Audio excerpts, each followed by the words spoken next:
Hello students, मैं रोहित तिवारी अपने YouTube channel जय आदर्श ट्यूटोरियल्स पर जो फिजिक्स की रिवीजन सीरीज चल रही है, मैं फिजिक्स के सेकेंड पेपर से स्टार्ट कर रहा हूँ। क्योंकि सेकेंड पेपर से जो एमसीक्यूज बनते हैं काफी आते हैं, कभी कभी फर्स्ट पेपर से भी काफी एमसीक्यूज आ जाते हैं, बट सेकेंड पेपर से मैं रिवीजन आपका स्टार्ट कर रहा हूँ। एमसीक्यू की कुछ सीरीज लाया हूँ बहुविकल्पी प्रश्नों की, जो कि बोर्ड में आए हुए हैं और कई बार आए हुए प्रश्न हैं। तो फटाफट से इनको क्या करते हैं, रिवाइज कर लेते हैं। बहुत ही कम समय में जो इम्पोर्टेंट क्वेश्चन है उसे समझाने का प्रयास कर रहा हूँ। चलिए स्टार्ट करते हैं। पहला क्वेश्चन है, समतल दर्पण की वक्रता त्रिज्या कितनी होती है? समतल दर्पण की वक्रता त्रिज्या कितनी होती है? ऑप्शन दिया हुआ है 0, ∞, 1/f और इनमें से कोई नहीं। देखिए, वक्रता त्रिज्या का मतलब क्या होता है? टेढ़ापन। जैसे ये मेरा हाथ है, अभी मैं इसको जितना ज्यादा बेंड करता चला जाऊंगा उसकी त्रिज्या उतनी छोटी होती चली जाएगी, और अगर मैं इसे फैलाता चला जाऊंगा तो इसकी त्रिज्या क्या होती जाएगी, बढ़ती चली जाएगी। इसलिए देखा जाए तो जब ये एकदम सीधा हो जाएगा तो समतल दर्पण की तरह हो जाएगा। ऐसे कंडीशन में इसकी वक्रता त्रिज्या अनंत हो जाएगी। क्या हो जाएगी? अनंत। तो याद रखिए, समतल दर्पण की चाहे वक्रता त्रिज्या हो या फोकल दूरी हो, दोनों क्या होता है? अनंत होता है। क्यों? क्योंकि समतल दर्पण इस तरीके से रहता है, एकदम सीधा रहेगा ये इस तरीके से, और अगर ये एकदम सीधा है तो इसमें कहीं टेढ़ापन है ही नहीं, तो ये कहाँ मिलेगा? इसका तो माना जाता है ऐसे कंडीशन में इसकी वक्रता त्रिज्या क्या हो जाएगी? अनंत। क्या हो जाएगी? अनंत हो जाएगी। जैसे आप मानते हैं कि दो समांतर रेखाएं एक दूसरे को अनंत पर काटती हैं, उसी प्रकार से समतल दर्पण का टेढ़ापन तो खैर नहीं है, बट मान लिया जाता है कि एक अनंत त्रिज्या का क्या बनेगा, गोली को से काट करके बनाया गया है। इसलिए समतल दर्पण की वक्रता त्रिज्या को हम लोग क्या मानते हैं? अनंत। ठीक है, चलिए, समतल दर्पण की वक्रता त्रिज्या तो अनंत हो गई। कभी कभी फोकल दूरी पूछ लेता है, तो फोकल दूरी F बराबर क्या होता है? R/2। अनंत में अगर आप 2 से डिवाइड करोगे तब भी अनंत आएगा। तो आप दो क्वेश्चन याद रखिए, समतल दर्पण की वक्रता त्रिज्या क्या होती है? अनंत होती है। फोकल दूरी भी क्या होती है? अनंत होती है। चलिए दूसरे क्वेश्चन की तरफ बढ़ते हैं। यदि दो समतल दर्पण एक दूसरे के समांतर रखे हों तो उनके बीच प्रतिबिंबों की संख्या कितनी होगी? देखिए, प्रतिबिंबों की संख्या का एक फार्मूला होता है। समतल दर्पण में दो समतल दर्पण के बीच में, जैसे आप सैलून वगैरह में जाते हैं, एक दीवार होती है, एक पीछे दीवार होती है, दोनों दीवारें एक दूसरे के समांतर होती हैं। आप बीच में बैठ करके जब हेयर कट कराते हो तो ऐसे कंडीशन क्या होता है, आप देखते हो ना, शीशे में आपका आगे का भी प्रतिबिंब दिखता है, पीछे का भी दिखता है, आप कई बनते हुए दिखते हैं। तो एक फार्मूला है। जैसे देखिए, सेकेंड क्वेश्चन के लिए समझिए, कई समतल दर्पण है और ये दोनों समतल दर्पण एक दूसरे से थीटा कोण पे रखे हैं। कितने कोण पे रखे हैं? थीटा कोण पे। अगर ये थीटा कोण पे रखे हुए हैं तो इनके बीच जो प्रतिबिंबों की संख्या होती है, नंबर ऑफ इमेज, वो होता है 360/थीटा, 360/थीटा। थीटा क्या है? दोनों दर्पणों के बीच का कोण है। तो क्वेश्चन में कह रहा है कि यदि दो समतल दर्पण एक दूसरे के समांतर रखे हो, समांतर मतलब एक समतल दर्पण इधर है, एक समतल दर्पण इधर है, इनके बीच का कोण थीटा क्या हो जाएगा? 0 डिग्री। तो जब आप प्रतिबिंबों की संख्या में 360 में 0 से भाग करेंगे तो क्या आ जाएगा? अनंत। क्या आ जाएगा? अनंत। यानी अगर दो समतल दर्पण एक दूसरे के समांतर रखे हैं तो उनके बीच प्रतिबिंबों की संख्या कितनी हो जाती है? अनंत हो जाती है। कौन सा ऑप्शन सही है? ऑप्शन सी सही है। जब दो समतल दर्पण एक दूसरे के समांतर रखे तो उनके बीच प्रतिबिंबों की संख्या कितनी होगी? अनंत हो जाएगी। मान लीजिए कह देता कि 10 अंश पे रखे हैं, सपोज करिए 10 अंश पे रखे हैं, तो 360 में आप 10 से भाग करेंगे, कितना आ जाएगा? 36। अर्थात उनके बीच एक ही वर्ष के कितने प्रतिबिंब बन जाएंगे? 36 प्रतिबिंब बन जाएंगे। चलिए अगला क्वेश्चन, क्वेश्चन नंबर 3 की तरफ बढ़ते हैं। यदि आपतित किरण समतल दर्पण की लंबवत आपतित होती है तो परावर्तन कोण तथा आपतन कोण का अंतर क्या होगा? ध्यान दीजिएगा, परावर्तन कोण तथा आपतन कोण का अंतर क्या होगा? इस पे 3 तरह का क्वेश्चन बनता है। पहला, यदि आपतित किरण समतल दर्पण के लंबवत आपतित होता है तो आपतन कोण क्या होगा? परावर्तन कोण क्या होगा? अब पूछता है कि दोनों का अंतर क्या होगा। तो देखिए, आपतित किरण समतल दर्पण, ये हम लोग क्या बना लिए? समतल दर्पण बना लिए। ठीक है, अब इस समतल दर्पण में कोई आपतित किरण ऐसे अभिलंबवत ला रहा है। जब इसमें आपतित किरण ऐसे अभिलंबवत लाएंगे तो आपतन कोण क्या होता है? आपतित किरण तथा अभिलंब के बीच बना कोण। जैसे यह फिगर आपको याद होगा, ऐसे लाते हैं कि आपतित किरण ये अभिलंब है, उसके बीच बना कोण। मगर अब आपतित किरण खुद ही अभिलंब से आ रहा है, तो जब अभिलंब से यानी आपतित किरण किसी सरफेस या दर्पण के लंबवत आता है तो आपतन कोण क्या होता है? 0। आपतन कोण क्या होता है 0 डिग्री। भाई अब जम से ही आएगा तो आपतन कोण क्या हो जाएगा 0 डिग्री।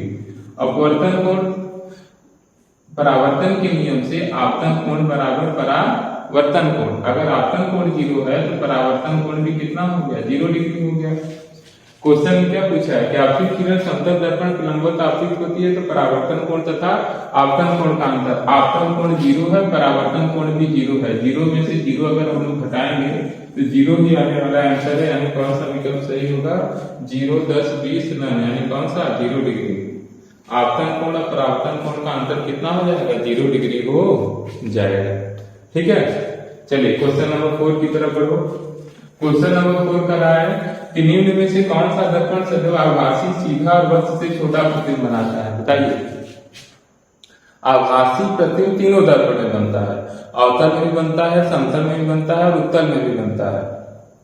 समतल दर्पण में आभासी प्रतिबिंब हमेशा वस्तु के बराबर बनता है, अवतल दर्पण में आभासी प्रतिबिंब हमेशा वस्तु से बड़ा बनता है, जबकि उत्तल दर्पण में आभासी सीधा और वस्तु से छोटा बनता है। कौन सा होगा निम्न में से कौन सा दर्पण सदैव आभासी सीधा वस्तु से छोटा प्रतिबिंब बनाता है, तो उत्तल दर्पण होगा। चलिए मैं फिगर आरेख बना के समझा देता हूँ। देखो जैसे हम लोग समतल दर्पण एक रखे हैं ना, एक समतल दर्पण ले लें और एक अवतल दर्पण ले लें और एक क्या ले लें उत्तल दर्पण ले लें। देखिए ये सभी का क्या हो गया मुख्य अक्ष, ये तीनों दर्पणों का क्या हो गया मुख्य अक्ष हो गया। देखो यह मैं यहाँ पे वस्तु को रखा हूं, एक आप जानते हैं समांतर जाएगा तो जैसे गया उसी पे लौट करके चलाएगा। भाई समांतर जाएगा तो विलंबवत तो उसी पे लौट के चलाएगा। समतल दर्पण में कैसे किरण आरेख बनता है बस ये समझिए आप। और एक अगर मैं थोड़ा सा ऐसे तिरछा लेके जाता हूं, इधर ऐसे आ जाता है, इन दोनों को बढ़ाया जाए, इधर ये ऐसे काटेंगे, यानी अगर ये हमारी वस्तु ए बी है तो यहाँ इसका प्रतिबिंब क्या बनेगा ए डैश डी डैश। वस्तु के बराबर जितनी दूरी पे वस्तु है उतनी दूरी पे प्रतिबिंब बन जाएगा समतल दर्पण में। जबकि अवतल दर्पण में आपको याद होगा कि जब वस्तु को फोकस और ध्रुव के बीच में कहीं पर भी रखा जाता है तब आभासी बनता है। समांतर ले जाओगे तो क्या हो गया फोकस से जाएगा, और एक अगर आप आपतन को ऐसे करते हो ये दोनों किरणें आगे नहीं काटती, कहाँ काटती हैं ऐसे पीछे बढ़ाने काटती हैं। आभासी सीधा और वस्तु से बड़ा बनता है, यानी अवतल दर्पण में आभासी प्रतिबिंब बनता है अगर आभासी सीधा वस्तु से बड़ा, जबकि उत्तल दर्पण में आप देखेंगे समांतर ले जाएंगे ऐसे इधर तरफ कर देता है, फोकस आता हुआ प्रतीत होता है, और एक अगर वक्रता की सी से ले जाएंगे तो उसी पे लौट करके चलाएगा ना। तो दोनों यहाँ पे कट करते हैं, दोनों यहाँ पे कट करेंगे तो जो वस्तु ए बी है उसका प्रतिबिंब ए डैश बी डैश यही बन जाता है। तो कैसा बना आभासी सीधा और वस्तु से छोटा। क्वेश्चन है निम्न में से कौन सा दर्पण सदैव आभासी सीधा वस्तु से छोटा बनाता है, तो कौन सा दर्पण होगा उत्तल दर्पण होगा। अगर क्वेश्चन हो कि कौन सा दर्पण आभासी सीधा और वस्तु से बड़ा प्रतिबिंब बनाता है तो जवाब होगा अवतल दर्पण। फिर क्वेश्चन हो कि कौन सा दर्पण आभासी सीधा और वस्तु के बराबर प्रतिबिंब बनाता है तो क्या जवाब होगा समतल दर्पण। आभासी सीधा वस्तु के बराबर कौन सा दर्पण है समतल, आभासी सीधा वस्तु से बड़ा कौन सा दर्पण होगा अवतल, आभासी सीधा वस्तु से छोटा कौन सा प्रतिबिंब हो जाएगा उत्तल दर्पण हो जाएगा। आपके 3 एमसीक्यू इसीलिए पूछे जाते हैं। मैं इसमें सिर्फ कौन सा आभासी सीधा वस्तु से छोटा पूछा है तो उत्तल किया हूँ। अगर मान लीजिए मैं क्वेश्चन लिखूं को आभासी सीधा वस्तु से बड़ा तो आपका क्या जवाब होगा अवतल, आभासी सीधा वस्तु के बराबर तो क्या जवाब हो जाएगा समतल दर्पण हो जाएगा। चलिए क्वेश्चन नंबर 5 की तरफ बढ़ते हैं। क्वेश्चन नंबर 5 करा वस्तु से बड़े आकार का प्रतिबिंब किस दर्पण द्वारा बनाया जाता है। ठीक है, तो इसमें ऑप्शन में नहीं लिखा हूं, ऑप्शन यही होगा उत्तल,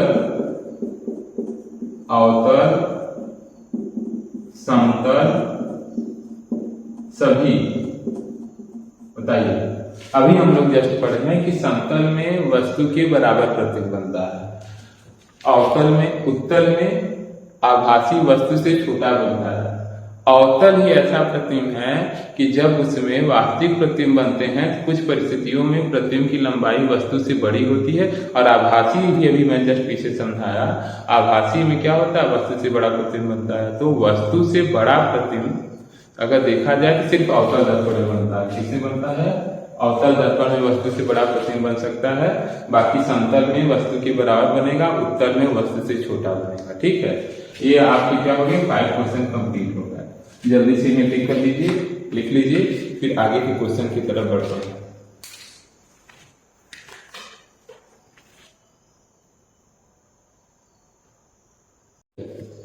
लिख लिए। अब नेक्स्ट एमसीक्यू की तरफ हम लोग बढ़ते हैं। क्वेश्चन नंबर 6 है, अवतल दर्पण के सामने जब वस्तु अनंत पर रखी जाती है तो प्रतिबिंब कहाँ बनता है? अवतल दर्पण के सामने जब वस्तु अनंत पर रखी जाती है तो प्रतिबिंब कहाँ बनता है? आप याद रखिए, गोली दर्पण में चाहे वो अवतल हो या चाहे उत्तल, दोनों कंडीशन में प्रतिबिंब फोकस से बनता है। अगर वस्तु कहाँ रखी हो? अनंत। अवतल दर्पण में यदि वस्तु अनंत पर रखी जाती है तो इसका प्रतिबिंब कहाँ बनेगा? फोकस पर, वक्रता केंद्र पर, ध्रुव पर, ध्रुव तथा फोकस के बीच में। तो आपका जवाब क्या होगा? फोकस पर। चाहे वो अवतल दर्पण कहे या उत्तल दर्पण कहे, दोनों में अगर वस्तु अनंत पर रखी जाती है तो इसका प्रतिबिंब कहाँ बनता है? फोकस पे बनता है। चलिए क्वेश्चन नंबर 7, अवतल दर्पण के सामने वस्तु जैसे जैसे अनंत से ध्रुव की ओर बढ़ती है उसका प्रतिबिंब बढ़ता है। इसका मतलब कि अगर कोई अवतल दर्पण है, जैसे मैं एक अवतल दर्पण यहाँ पे ऐसे बना लिया, और इस अवतल दर्पण में वस्तु को मैं अनंत से एक बार यहाँ रखूं, एक बार यहाँ रखूं, एक बार यहाँ, मतलब अनंत से कहाँ ला रहा हूँ? वस्तु को पास ला रहा हूं, तो इसका प्रतिबिंब कहाँ बनेगा? आपको याद होना चाहिए, अवतल दर्पण में जैसे जैसे वस्तु को हम लोग अनंत से कहाँ लाते हैं? अवतल दर्पण के पास लाते हैं।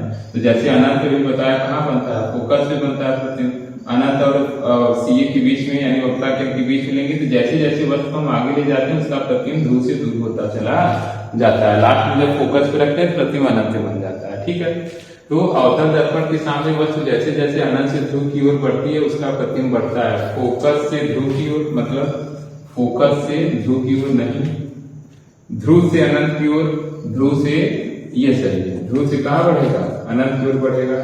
फोकस तथा वक्रता केंद्र के सदैव बीच में नहीं, फोकस तथा वक्रता केंद्र के बीच में तो रहता है मगर सदैव बीच में नहीं रहता है, कुछ कंडीशन में रहता है, उसके बाद नहीं रहता है।